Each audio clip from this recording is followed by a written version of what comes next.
That's a good question. I think what's really changed this year, let's just say for the bulk of this year anyway, I think over the last 7 months in particular, cybersecurity has always had this sort of momentum of just constantly the awareness was definitely out there, and people have always said that it's been a board level conversation. I think what's really sort of transpired over the last 7 months is it's probably accelerated that conversation somewhat. And I think there's a couple of different reasons as to why. Firstly, I think every organization was probably part of some sort of journey, or they're going through some sort of journey already around transforming the way that they're actually sort of going to market, whether it be different routes to market, different products or service. So that was that whole digital transformation journey. And whether someone was digitizing their processes, whether they were moving to digital channels, or whether they're really just thinking about how do I break out of what we typically have been doing as an organization and doing something different. Obviously, technology is probably going to be an enabler to help them do that. And we saw this massive shift out to public cloud infrastructure to really help them achieve a lot of that sort of digitization and the digital channels, or moving out to digital channels. So with that, cybersecurity is obviously paramount. And the way that it works in public cloud is what you put into the cloud, you need to protect it. The cloud service provider is responsible for providing protection to their own infrastructure. So it's a shared responsibility. And a recent statistic that I saw was just in the last 3 months alone, the e-commerce penetration has actually grown faster than it's actually grown in the last 10 years, just in the US alone. So we're seeing this constant sort of shift out there, and it's really around businesses transforming, doing something different. Think back to before pretty much exactly 7 months of the day, the 16th of March, when we all sort of, had to rapidly shift out and start to work and scale up a remote workforce overnight. Businesses had to do something different. I think what's really changed now is, how do they still service their customer? How do they start to think about, well, we can't do it that way. How do we do something different? So operating models change. I think security is at the heart of that because it underpins every single one of those key pieces.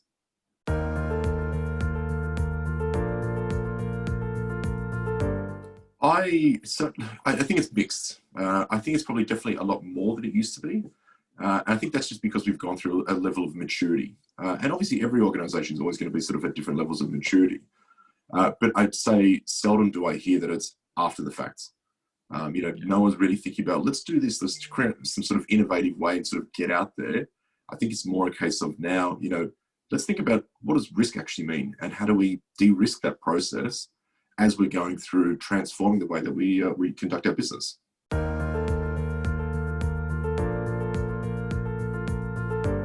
Yeah, absolutely. And I think that risk conversation is a constant.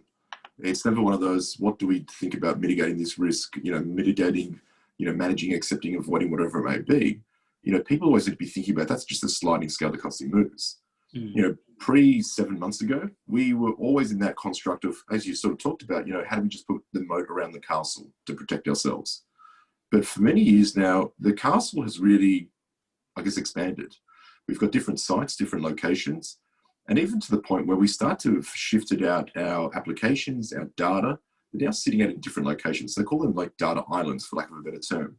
So we now need to think about having more of a data-centric model to say, let's secure where the data actually sits, where those applications are, how people are getting access to it. And now, with sort of the onset of COVID and working from home, or the concept of working from anywhere, what we've actually changed is, the attack surface has effectively moved completely outside of the confines of the corporate environment. And, I'm working from home, been here 7 months exactly to the day. This is a brand new attack surface that effectively attackers could start to go after. So every organization needs to think about, how do I now manage that particular risk of all my employees actually working from home? And it's not just simply what technology I need, what are the people and the processes that I actually need to sort of come with that as well?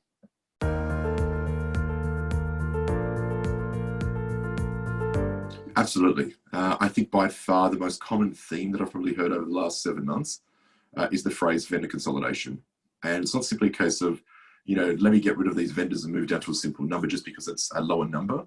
People are really starting to gravitate to the concept of, moving away from those best of breed solutions that were never really designed to interoperate and work together, but are moving more to a platform-based approach to say, how do I still provide the same level of security or fundamentally increase that level of security to a point where I can improve my security posture of an organization, but I'm achieving a better security outcome.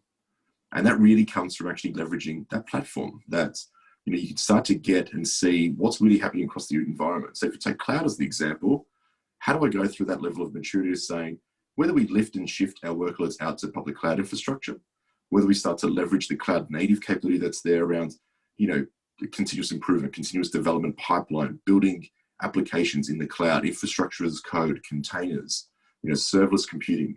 How do we now start to go, how do I give that complete mature model to say, end to end, I need to be able to see it.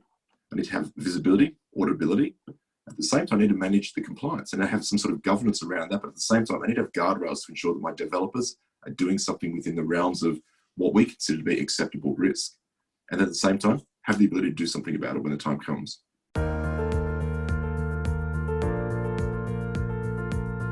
So definitely, I think sector by sector, we're definitely seeing some sort of sharing take place. And that's obviously changes in the different sectors. And I think it also changes in some of the countries as well within the region. I think what's actually started to become evident is the same attackers are attacking all of us.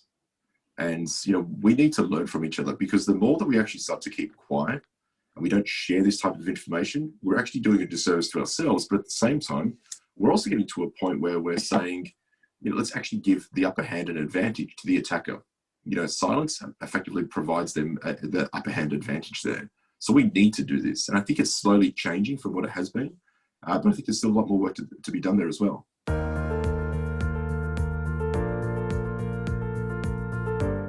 I think it's a combination of both, to be honest. I think that the latter is definitely something that's been around for a long time. That cottage industry in sort of the dark web, where people are sharing not only tool sets, but also providing it as a service. That's been around for a very long time. And we still see that market thriving, if anything. People are looking to see, how do I actually go in and steal some information, prevent people from getting access to systems, or maybe playing around and destroying sort of the integrity of the data that is inside an organization. So they're sharing their information. And that's where you start to think about, well, why aren't we? Or I know that we are, but why are we doing it enough? So every time I see, a newspaper article that an organization has been breached, okay, that's kind of at the media level, but on the ground, we definitely need to be able to understand what exactly did happen. I feel sorry, and it's unfortunate that an organization was impacted, but we need to share that information, because that's where I guess the key facets are around how do I try and stop this and prevent it from happening to the next person and the next.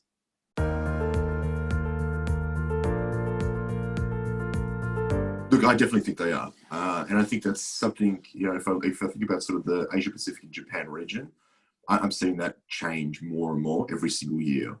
And I'd like to say that some countries, obviously there's some countries that are a lot more mature in their processes, but we need to have public-private partnership. There is no way that we can sort of go without, because at the end of the day, we need, government policies to sort of be pulled, those levers to be pulled at the same time.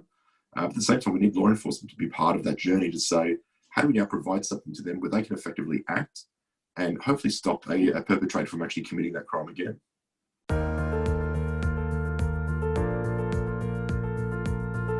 Look, I think it's one of many things. So I won't say that's the panacea that we're sort of looking for.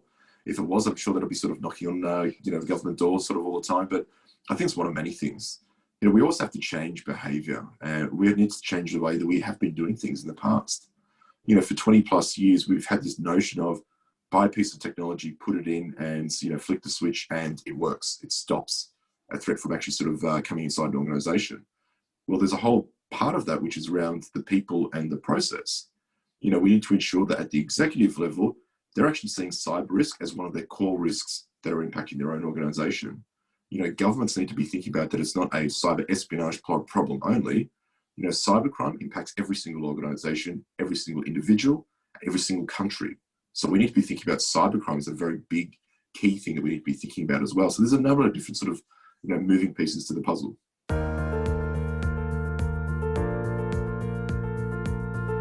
For me, it's really around ensuring that, how do we prevent material impacts to an organisation? And I think it's probably the same thing that every CISO or CISO needs to be thinking about as well. And, with, working from home, we've now got this concept of people are everywhere. And we encourage that. We want that to happen and will continue to happen. But what's really changed is that threat model has changed where the threat's still out there.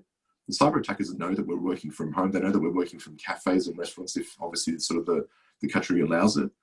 But I think what's key is as we start to move out through this transformational journey of leveraging more, cloud computing, we're starting to shift all of this workload out to the edge.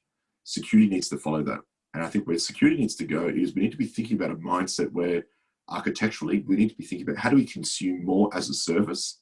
How do we start to redefine the definition of what the headquarters, the branch office, the remote user actually is, and start to shift out to that one? Because the unfortunate reality is, as we're seeing now, we're going through a second wave in some countries. Some countries are even still in their first wave. But we're going to see this sort of constantly going up and down, where we won't be going back into lockdown. And with that, I think we're going to have the ability that we need to be able to surge up and surge down my requirements as I see fit. And consuming it as a service is going to be key. So the closer we are out to those applications we keep on pushing out into public cloud infrastructure, the better the outcome is going to be for all of us. And just do it in the most secure way that we possibly can.